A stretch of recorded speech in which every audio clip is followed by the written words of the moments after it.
నమస్తే. కరోనా మహమ్మారి మళ్లీ విజృంభిస్తుంది. దేశవ్యాప్తంగా కొన్ని కేసులు నమోదైన పరిస్థితి చూస్తున్నాం. ఎస్పెషల్లీ తెలుగు రాష్ట్రాల్లో గుంటూరు సరౌండింగ్స్ ప్రాంతాల్లో కూడా కొన్ని కేసులు నమోదైన పరిస్థితి. అయితే ప్రస్తుతం మనం గుంటూరు జీజీహెచ్ లో ఉన్నాం. గతంలో చాలా మంది గుంటూరు జీజీహెచ్ లో కోవిడ్ కేసెస్ బారిన పడి కోలుకున్నటువంటి పరిస్థితి చూసాం. అయితే ఈసారి గుంటూరు జీజీహెచ్ లో ఎటువంటి వ్యవస్థ ఉంది, గుంటూరు జీజీహెచ్ లో ముందస్తు చర్యలు ఏ విధంగా తీసుకున్నారు? ఎందుకంటే గుంటూరు జిల్లా పరిసర ప్రాంతాల్లో రోజు వందల మంది గుంటూరు జీజీహెచ్ లో జాయిన్ అవుతున్న పరిస్థితి. అయితే ఈ గుంటూరు జిల్లా పరిసర ప్రాంతాల్లో ఎక్కడ కోవిడ్ కేసులు ఉన్నా చివరికి ఇక్కడికి వచ్చే జాయిన్ అవుతారు. అయితే ఉన్న పలంగా కేసులు పెరిగితే మాత్రం ఉధృతంగా ఇక్కడికి పేషెంట్లు వచ్చే అవకాశం ఉంది. సో ముందస్తు చర్యలు ఏ విధంగా తీసుకున్నారు? గుంటూరు జీజీహెచ్ లో ఎటువంటి వ్యవస్థ ఏర్పాటు చేశారు? ఎటువంటి పరికరాలు లభ్యంగా ఉన్నాయి? పూర్తి స్థాయి మెకానిజం రెడీగా ఉందా లేదా అనేది పూర్తి వివరాలు ఈ వీడియోలో తెలుసుకునే ప్రయత్నం చేద్దాం. సో ప్రస్తుతం మనతో పాటు జీజీహెచ్ సూపరింటెండెంట్ ఎస్ఎస్వి రమణ గారు ఉన్నారు. ఆయన అడిగి ఇక్కడ ఎటువంటి వసతులు ఏర్పాటు చేశారో పూర్తి వివరాలు తెలుసుకునే ప్రయత్నం చేద్దాం. నమస్కారం సార్. నమస్తే అండి సార్. ఇప్పటికే దేశంలో కొన్ని కేసులు నమోదవుతున్నాయి. రాష్ట్రాల్లో కూడా చూసుకుంటే తెలుగు రాష్ట్రాల్లో కేసులు నమోదైనాయి. ముఖ్యంగా గుంటూరులో అండ్ తెనాలి చుట్టుపక్కల ప్రాంతాల్లో కూడా అక్కడక్కడ కేసులు నమోదవుతున్నట్టు వార్తలు వస్తున్న పరిస్థితి మనం చూస్తున్నాం. సో ఉన్న పలంగా కేసులు పెరిగితే ఎటువంటి మెకానిజం ఉంది, ఇక్కడ ఎటువంటి వ్యవస్థ ఏర్పాటు చేశారు, ముందస్తు చర్యలు ఏ విధంగా తీసుకున్నారు? గుంటూరు పట్టణ ప్రజలకు నమస్కారం. నేను doctor Ramana SSV, superintendent government general hospital Guntur. మనకు మళ్ళీ కోవిడ్ విజృంభిస్తోంది. దేశంలో మహారాష్ట్ర, ఢిల్లీ, కర్ణాటక, తమిళనాడు ఇట్లా చాలా కేసులు నమోదవుతున్నాయి. మనకు కూడా ఆంధ్రప్రదేశ్లో విశాఖపట్నంలో, అలాగే నిన్న మొన్నట్లో మణిపాల్ హాస్పిటల్లో 3 కేసులు, తెనాలిలో ఒక కేసు రిపోర్ట్ అయింది. అయితే ఇంతవరకు మన గుంటూరు గవర్నమెంట్ జనరల్ హాస్పిటల్కి వచ్చిన 3-4 పేషెంట్లో ఈ టెస్ట్ చేసినా కూడా నెగిటివ్ వచ్చింది. అదొక శుభపరిణామం. మనకైతే ప్రస్తుతానికి మనకి కోవిడ్ వేవ్ మన దగ్గరికి రాలేదు. బట్ మనం అందరూ అప్రమత్తంగా ఉండాల్సిన సమయం ఆసన్నమైంది. నేను అందరికీ ప్రజలకి విజ్ఞప్తి చేస్తున్నాను, దయచేసి అందరూ కూడా కోవిడ్ గురించి మళ్ళీ కోవిడ్ ఎంతమంది ఏ జాగ్రత్తలు తీసుకున్నామన్నీ తీసుకోవాలి. అంటే మాస్క్ పెట్టుకోవటము, సమూహాల్లోకి వెళ్లకుండా ఉండటము, ఫ్రీక్వెంట్గా చేతులు కడుక్కోవటము, మనకు తెలియని ప్రదేశాల్లో చేతులు పెట్టి అవి మళ్ళీ కళ్ళల్లోనూ ముక్కుల్లోనూ పెట్టుకోవడం చేయకూడదు. అలాగే చిన్న జలుబు, దగ్గు, జ్వరము, ఒళ్ళు నొప్పులు ఇలాంటివి వచ్చినప్పుడు ఏమాత్రం డౌట్ ఉన్నా, అంటే అంతకుముందు వాళ్ళు ఒక ప్రార్థనా మందిరానికి వెళ్ళి ఉండొచ్చు, లేకపోతే అబ్రాడ్ వెళ్ళి ఉండొచ్చు, లేకపోతే మనం అనుకున్న వాళ్ళు విశాఖపట్నంలో ఒక వెళ్ళి మళ్ళీ రావచ్చు. మనకి ఇప్పుడు అందరూ న్యూస్ చూస్తున్నారు కాబట్టి ఎక్కడైతే కేసు ఉన్నాయో ఆ ఊళ్ళకి వెళ్ళి వచ్చినప్పుడు డెఫినెట్గా వాళ్ళు జాగ్రత్తగా ఉండాలి మళ్ళీ అలాంటి సిమ్టమ్స్ వచ్చినప్పుడు. సో కాబట్టి మళ్ళీ కోవిడ్ వల్ల భయపడకూడదు. భయమే వైరస్. ఇక్కడ భయపడకూడదు. బట్ అప్రమత్తంగా ఉండాలి, అభద్రతా భావంతో ఉండకూడదు. ఈ జాగ్రత్తలన్నీ తీసుకోవాలి. ఎస్పెషల్లీ పిల్లల్ని, వృద్ధుల్ని జాగ్రత్తగా చూసుకోవాలి. కోమార్బిడ్ కండిషన్స్ ఉన్న వాళ్ళని జాగ్రత్త చూసుకోవాలి. మనకైతే జీజీహెచ్లో మనము ఈ కేసులన్నీ మన చుట్టుపక్కల, మణిపాల్ మనకు ఎంతో దూరం లేదు, మణిపాల్ హాస్పిటల్, అట్లాగే తెనాలి మనకు ఎంతో దూరం లేదు. కాబట్టి అప్రమత్తంగా ఉన్నాము. ఇక్కడ ఒక కోవిడ్ ఓపీ స్టార్ట్ చేసాం క్యాజువాలిటీ దగ్గర. అలాగే ప్రిపేర్డ్నెస్గా 15 బెడ్ల వార్డు ఒకటి తయారు చేశాము. ఇక్కడ మనం అక్కడే ఉన్నాం. ఇప్పుడు ఇక్కడ ఆక్సిజన్ సప్లై అన్నీ ఉన్నాయి. ఇక్కడ వెంటిలేటర్స్ సౌకర్యం కూడా ఉంది. సో ఇక్కడ మనము గేరప్ అయ్యే ఉన్నాము. అలాగే మనకి ఆక్సిజన్స్ మన పిఎం కేర్ తరఫున మనం అంతకుముందు కోవిడ్ వచ్చినప్పుడు తీసుకున్నాం, అన్నీ కూడా బ్రహ్మాండంగా పనిచేస్తున్నాయి. రోజుకి 4000 లీటర్స్ ఆక్సిజన్ మనకి ఎక్కడైనా దొరుకుతుంది. మనకి సెంట్రల్ ఆక్సిజన్ కూడా ఉంది. అవసరమైతే ఆక్సిజన్ కాన్సన్ట్రేటర్స్ ఉన్నాయి, ఆక్సిజన్ సిలిండర్స్ ఉన్నాయి. సో అలాగే మనకి ఆర్టీపీసీఆర్ కిట్స్ కూడా తెప్పించాము. ఇమీడియట్గా డౌట్ ఉన్న వాళ్ళు టెస్ట్ చేస్తున్నాము. అలాగే పీపీఈ కిట్స్ కూడా తెచ్చాము. ఓపీ కూడా స్టార్ట్ చేశాము. అట్లాగే బి క్లాస్లో కొన్ని రూమ్స్ కూడా వీటి గురించి మనం రెడీ చేసి పెట్టాము. అయితే నేను అనుకోవటము ఇప్పుడున్న వేరియంట్ JN1 వేరియంట్ అంటాము. ఇది ఇంతకుముందు యాక్చువల్గా అయితే వేరియంట్ ఆఫ్ కన్సర్న్గానే ఉంది. మనం కొంచెం అప్రమత్తంగా ఉండాలి. అయితే ఈ వేరియంట్ కొత్తది XBBB అని, ఇది 2 కూడా ఒమిక్రాన్ సంబంధించినవి. వీటిలో దొంగతత్వం ఉంది. ఇంతకుముందులాగా మనకి కోవిడ్ వచ్చినప్పుడు జలుబు, దగ్గు రావటము, గొంతు నొప్పి రావటము ఇలాంటివి ఉండట్లేదు వీటిలో.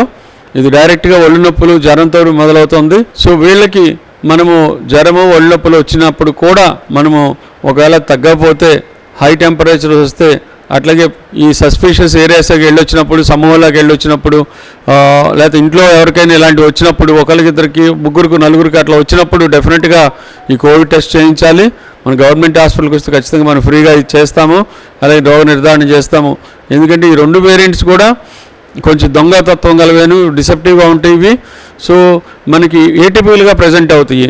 అంటే మనకి ఏదో కామన్ కోల్డ్, రన్నింగ్ నోస్ అని కాకుండా ఒళ్ళు నొప్పులతో వాటిలో వస్తారు, వీళ్ళు జ్వరంతో వస్తారు. కాబట్టి ఏమైనా సరే డౌట్గా ఉంటే మాత్రం వచ్చి టెస్ట్ చేయించుకోవాలి. సో మనకి వాటికి సంబంధించిన వ్యాక్సిన్ అయితే ఇంకా మనకి ఈ ప్రోటోకాల్స్ ఏమి రాలేదు. మనకి వీళ్ళకి సంబంధించిన టెస్ట్ చేసి వీళ్ళకి ఒక అబ్జర్వేషన్లో పెట్టి ట్రీట్మెంట్ ఇవ్వడానికి అయితే అన్ని అవకాశాలు ఇక్కడ ఉన్నాయి. ఎందుకంటే మెయిన్ వీళ్ళకి కావాల్సింది ఆక్సిజన్, యాంటీబయాటిక్స్, అవసరమైతే నెబులైజేషన్ పెట్టడము ఇలాంటివి మనం చేయగలుగుతాము. సో ఇవన్నీ కూడా ఎందుకంటే కోవిడ్ ఎప్పుడు భయపెడుతుంది, కానీ అది పెద్ద మనకి ఇంత ముందులాగా ఇన్ఫ్లుయెంజా వైరస్ లాగానే అయిపోతుంది కొన్ని రోజులకి. సో వైరస్ గురించి భయపడక్కర్లేదు అనిపిస్తుంది.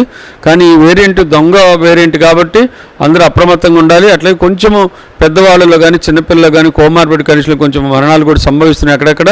మన భారతదేశం మొత్తం మీద ఉన్న 3,000 కేసుల్లో 3-4 చనిపోయారు కూడా. బట్ ఇంతవరకు మనకైతే మోర్టాలిటీ ఏం లేదు. మనకి కేసులు కూడా తక్కువే ఉన్నాయి మనకి ఆంధ్రప్రదేశ్లో చూసుకుంటే. బట్ ఏమైనా సరే కొన్నిసార్లు మనం టెస్ట్ చేయకపోవడం వల్ల కూడా తెలియట్లేదు ఇది ఎంత గ్రావిటీ ఉందో సిచ్యువేషన్లో అనేది. బట్ మనము కోవిడ్ అన్ని జాగ్రత్తలు తీసుకొని ప్రజలు అప్రమత్తంగా ఉండాలని, భయపడొద్దని కోరుతున్నాను. ముఖ్యంగా మీరు చెప్పిన దాన్ని బట్టి చూస్తే అసిమ్టమాటిక్గా కానీ లేదంటే సిమ్టమ్స్ కాస్త ఇదివరకు కంటే కాస్త భిన్నంగా ఉన్నాయని చెప్తున్నారు. దాంతోపాటు ఎవరు ప్రమాదకరంగా కొంచెం దగ్గరలో ఉన్నారు అంటే దీర్ఘకాలిక వ్యాధులు ఉన్న వాళ్ళు కానీ, శ్వాసకోశ వ్యాధులు ఉన్నవారు కానీ, చిన్నపిల్లలు కానీ, వీళ్ళు ఎటువంటి జాగ్రత్తలు తీసుకోవాలి, ఎవరెవరు ప్రమాదానికి దగ్గరగా ఉన్నారు? అదే ఇప్పుడు మీరు అడిగింది మంచి క్వశ్చన్ అండి. ఇది చిన్నపిల్లలు, యాక్చువల్లీ పెద్దవాళ్ళకి జలుబు, దగ్గు, జ్వరం ఇట్లాంటివి ఏమైనా వచ్చినా, డిసెప్టివ్గా మనకి ఏమైనా ఒళ్ళు నొప్పులు, జ్వరం వచ్చినా సరే వీళ్ళు పిల్లలకి దూరంగా ఉండాలి. పిల్లలకి ఈ వ్యాధులు వచ్చిన వాళ్ళకి డెఫినెట్గా మాస్కులు వేసి ఉంచాలి. వీళ్ళకి డిస్టెన్స్ కూడా 1.2 మీటర్స్ డిస్టెన్స్ కూడా మెయింటైన్ చేయాలి. ఆ ఇంట్లో ఎవరైనా సరే వీళ్ళకి పెట్టే తినుబండర్లు అవన్నీ కూడా శుభ్రంగా చేతులు కడుక్కొని పెట్టి మళ్ళీ వాళ్ళకి ఆ చేతులు కడుక్కొని మళ్ళీ సర్వ్ చేయాల్సి ఉంటుంది. ఇలాంటి జాగ్రత్తలు ఇంతకుముందులాగా అయితే వీళ్ళ పెద్దవాళ్ళకి ఎస్పెషల్లీ 60 ఏళ్ళు దాటి బీపీలు, షుగర్లు, ఇంతకుముందు లంగ్ ప్రాబ్లమ్స్ ఉన్న వాళ్ళకి, ఆల్రెడీ కోవిడ్ వచ్చిన వాళ్ళకి, ఇలాంటివి ఇంతకుముందు లంగ్ కండిషన్స్లో సింగిల్ లంగ్ ఉన్న వాళ్ళకి, లంగ్ ట్యూబర్క్యులోసిస్ ఉన్న వాళ్ళకి, ఇలాంటి వాళ్ళకి డెఫినెట్గా ఇది ఒక ప్రాబ్లంగా మిగలొచ్చు. ఇంతకుముందు ఆస్మా ఉన్న వాళ్ళకి ఇలాంటి ఒక ప్రాబ్లంగా మిగలొచ్చు. కాబట్టి వీళ్ళు చాలా జాగ్రత్తగా ఉండాలి. బయటకు వెళ్ళకూడదు, సమూహాలకు వెళ్ళకూడదు, ప్రార్థనా మందిరాలు ఎక్కువగా కిటకిటలాడే ప్రార్థనా మందిరాలకు వెళ్ళకూడదు. ఇంట్లో ఎవరికన్నా ఇలాంటి ప్రాబ్లం ఉన్నప్పుడు వాళ్ళు దూరంగా ఉంటే మంచిది. కొన్ని రోజులు చిన్న ఐసోలేషన్ అంతే, ఒకరికి దూరంగా ఉంటే సరిపోతుంది. సార్ ముఖ్యంగా కోవిడ్ అన్నా కానీ ఇది శ్వాసకోశకు సంబంధించిన వ్యాధి అని చెప్పుకోవచ్చు. దీనికి ముఖ్యంగా ఆక్సిజన్ చాలా ఇంపార్టెంట్. గతంలో మనం చూస్తే ఆక్సిజన్ సరిగ్గా అందక చాలా మంది చనిపోయిన పరిస్థితి మనం చూస్తున్నాం. సో జీజీహెచ్లో ఆక్సిజన్కి సంబంధించి ఎటువంటి పరిస్థితులు ఉన్నాయి? మనకి కిందటిసారి కోవిడ్ మనకు చాలా లెసన్స్ నేర్పింది. వాటిలో ముఖ్యమైనది ఆక్సిజన్ పుష్కలంగా ఉండాలి ఏ ఆసుపత్రి అయినా అని చెప్పి. అందుకని సెంట్రల్ గవర్నమెంట్ కానీ స్టేట్ గవర్నమెంట్ కానీ ప్రతి హాస్పిటల్లో ఆక్సిజన్ నిల్వ ఉండేలాగా చేసింది. దాంట్లో భాగంగా పిఎం కేర్స్ అనే ఒక ప్రాజెక్టులో మనకు కూడా ఆక్సిజన్ సెల్ మనకి వెనక పక్క పెట్టే చాలా పెద్దవి దాదాపు 4,000 లీటర్స్ కెపాసిటీ ఉన్న లిక్విడ్ ఆక్సిజన్ కూడా మన దగ్గర ఉంటుంది. ఇదంతా హాస్పిటల్ అంతా కూడా సెంట్రల్ ఆక్సిజన్ లైన్స్ ద్వారా సప్లై అవుతుంటుంది. అలాగే ఎక్కడెక్కడ ఆక్సిజన్ సిలిండర్స్ కూడా ఉంటాయి, ఆక్సిజన్ కాన్సన్ట్రేటర్స్ కూడా ఉన్నాయి మన దగ్గర. లాస్ట్ టైం చాలా పంపించింది గవర్నమెంట్, అట్లే మనం కూడా చాలా కొన్నాం అవసరమైనవి. ఎందుకంటే కిందటిసారి మనం చాలామంది పేషెంట్లు సేవ్ చేయగలిగింది గవర్నమెంట్ జనరల్ హాస్పిటల్ కోవిడ్లో. అంటే ఉధృతమైన కోవిడ్ వచ్చినప్పుడు కూడా ఇక్కడ దాదాపు మరణాల శాతం చాలా తక్కువ ఉంది. సో అవన్నీ ఆ ఎక్విప్మెంట్ అంతా మన దగ్గర మళ్ళీ ఉన్నాయి. ఈ మధ్యకాలం మళ్ళీ చాలా మనం వెంటిలేటర్స్ కూడా కొన్నాము. సో కాబట్టి ఆక్సిజన్ సప్లై ఉంది, వెంటిలేటర్స్ ఉన్నాయి, కాన్సన్ట్రేటర్స్ ఉన్నాయి, వేపరైజర్స్ ఉన్నాయి, దానికి సంబంధించిన మందులు ఉన్నాయి, అంటే ఈ లంగ్స్ ఓపెన్ అయ్యే మందులు ఉన్నాయి. సో మనకి ఈ సిచ్యువేషన్ గేరప్ అయి ఉన్నాము. అయితే ఈ కోవిడ్ అంత ఇబ్బంది పెట్టదని నాకైతే అనిపిస్తుంది.